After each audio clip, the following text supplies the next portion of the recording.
చాలామంది ఏమనుకుంటారంటే క్రియేటివిటీ అంటే కొంతమందికి మాత్రమే దేవుడిచ్చిన వరమని. కానీ అసలు సంగతేంటంటే అది వరం కాదండి, అదొక అలవాటు. మరి ఆ అలవాటును మనలో ఒక భాగంగా ఎలా మార్చుకోవాలో ఈ విశ్లేషణలో తెలుసుకుందాం. నాకంత క్రియేటివ్ ఐడియాలు రావు, నేనంత కొత్తగా ఆలోచించలేను, ఇలాంటి ఫీలింగ్ చాలామందికుంటుంది. అది చాలా సహజం కూడా. కానీ పర్లేదు, ఈరోజు ఆ ఆలోచనా విధానాన్ని మనం పూర్తిగా మార్చేద్దాం. మరి మార్పు ఎలా వస్తుంది? చాలా సింపుల్. ఒక సృజనాత్మక వ్యక్తిలా ప్రవర్తించడం మొదలుపెట్టాలి. అవును, ఇదే మొదటి అడుగు. మనమలా బిహేవ్ చేయడం మొదలుపెడితే ఆటోమేటిక్గా మన ఆలోచనల్లో మార్పు మొదలవుతుంది. సరే, క్రియేటివ్గా ప్రవర్తించడమంటే ఏంటి? ఎక్కడ మొదలుపెట్టాలి? దానికి మొదటి అడుగు ఉత్సుకత. మన చుట్టూ ఉన్న ప్రపంచాన్ని ప్రశ్నలతో చూడటం మొదలుపెడితే చాలు. అదే మన క్రియేటివిటీ ఇంజిన్కి అసలైన కిక్ స్టార్ట్.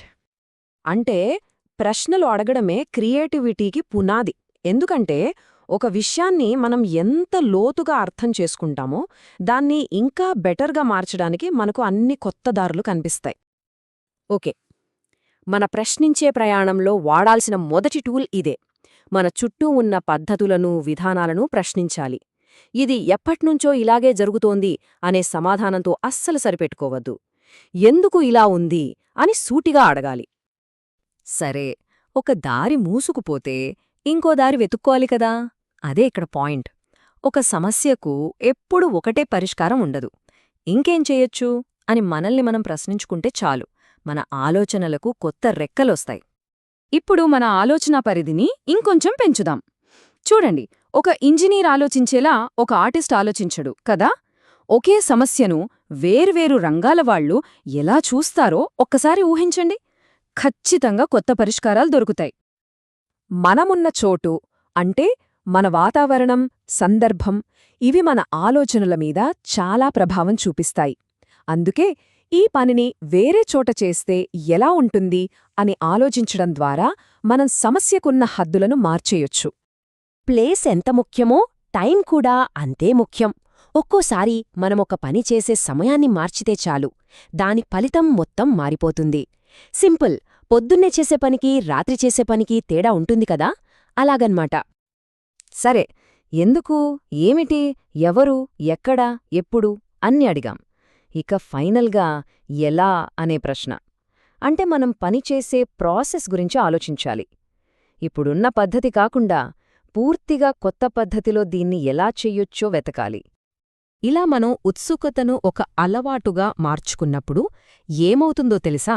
మనలో కాన్ఫిడెన్స్ అద్భుతంగా పెరుగుతుంది. ఆ కాన్ఫిడెన్స్ మనల్ని ఇంకా పెద్ద పెద్ద సవాళ్లను స్వీకరించేలా ప్రోత్సహిస్తుంది. ఇదొక అద్భుతమైన ఎదుగుదల చక్రమన్నమాట. ఈ మాట చాలా ముఖ్యం. మన క్రియేటివ్ మజిల్స్ పెరగాలంటే వాటికి కొంచెం ట్రైనింగ్ ఇవ్వాలి.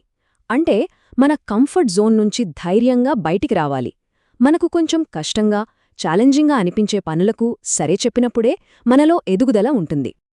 సో ఈ ఎదుగుదల చక్రం ఎలా పనిచేస్తుందంటే, ఫస్ట్ మనమొక ఛాలెంజ్ని యాక్సెప్ట్ చేస్తాం. తర్వాత దానికి కొత్త సొల్యూషన్స్ డిజైన్ చేస్తాం. ఆ పని సక్సెస్ అయ్యాక మనలో కాన్ఫిడెన్స్ పెరుగుతుంది. ఆ పెరిగిన కాన్ఫిడెన్స్తో మనం ఇంకా పెద్ద ఛాలెంజ్కి రెడీ అవుతాం. అంతే, ఇది రిపీట్ అవుతూనే ఉంటుంది. అంటే అంతిమంగా ఇదంతా ఎక్కడికొస్తుందంటే నమ్మకం దగ్గరికి. మన బ్రెయిన్ అనేది ఒక సూపర్ పవర్ఫుల్ టూల్. దానికి మనం సరైన స్వేచ్ఛ ఇస్తే చాలు, అది అద్భుతమైన ఆలోచనలను మన ముందు పెడుతుంది. నేను చేయగలను అనే నమ్మకంతో ముందుకు వెళ్తే విజయం ఖాయం. ఓకే, ఇప్పటిదాకా అలవాట్లు, ప్రాక్టీస్ గురించి చూశాం. కానీ ఇంకో చాలా ముఖ్యమైన విషయం ఉంది. అదే మన మైండ్ సెట్, మన దృక్పథం. క్రియేటివిటీకి ఆశవాదం అనేది ఆక్సిజన్ లాంటిది. అంటే ఎంత చెడ్డ పరిస్థితుల్లో కూడా ఒక మంచి అవకాశాన్ని వెతకడమే ఆశవాదం. దీనికి బెస్ట్ ఉదాహరణ మనందరం చూసిన కోవిడ్ టైం. ఆ టైంలో ఎన్నో భయాలున్నా కొందరు మాత్రం ఈ పరిస్థితి నుంచి మనం ఏం మంచిని నేర్చుకోవచ్చు అని ఆలోచించారు. దాని ఫలితమే వర్క్ ఫ్రం హోమ్, కొత్త టెక్నాలజీలు, ఇలా ఎన్నో సృజనాత్మక పరిష్కారాలు. ఇక్కడ చూడండి, ఈ రెండిటి మధ్య తేడా ఎంత స్పష్టంగా ఉందో. ఒకవైపు భయం, అది మనల్ని పూర్తిగా స్తంభింపజేస్తోంది, ఏమీ చేయకుండా ఆపేస్తోంది. మరోవైపు క్రియేటివ్ రెస్పాన్స్, అది మన బ్రెయిన్కి ఒక పాజిటివ్ కమాండ్ ఇస్తోంది. ఈ సిచ్యువేషన్లో ఏదో ఒక మంచి అవకాశముంటుంది, దాన్ని వెతుకు అని. అదే మనల్ని ముందుకు నడిపిస్తోంది. సరే, ఇప్పటిదాకా మనం చాలా విషయాలు మాట్లాడుకున్నాం కదా. ఇప్పుడు వాటన్నిటినీ ఒకసారి క్విక్గా చూసేద్దాం. వీటిని మీ క్రియేటివ్ టూల్ కిట్ అనే అనుకోవచ్చు. సింపుల్గా ఈ 4 విషయాలు గుర్తుంచుకుంటే చాలు. 1. ప్రతిదాన్ని ప్రశ్నించాలి. 2. తెలియని విషయాలను కూడా భయపడకుండా ఛాలెంజ్గా తీసుకోవాలి. 3. మన సామర్థ్యం మీద మనకు పూర్తి నమ్మకం ఉండాలి. ఇక 4వది, ఎప్పుడూ ఆశావాదంతో ఉండాలి. ఈ అలవాట్లే మన క్రియేటివిటీకి అసలైన పునాది. సో, ఈ విశ్లేషణను ఈ ఒక్క ప్రశ్నతో ముగిద్దాం. మనమిప్పుడే నేర్చుకున్న వాటిని వెంటనే ఆచరణలో పెట్టాలి. ఇక ఆలస్యమెందుకు? మీ చుట్టూ ఉన్న ప్రపంచాన్ని ఒక కొత్త కోణంలో చూడండి. ప్రశ్నించండి. మరి ఈరోజు మీకోసం ఎదురుచూస్తున్న ఆ ఒక్క కొత్త అవకాశమేంటో కనుక్కోండి.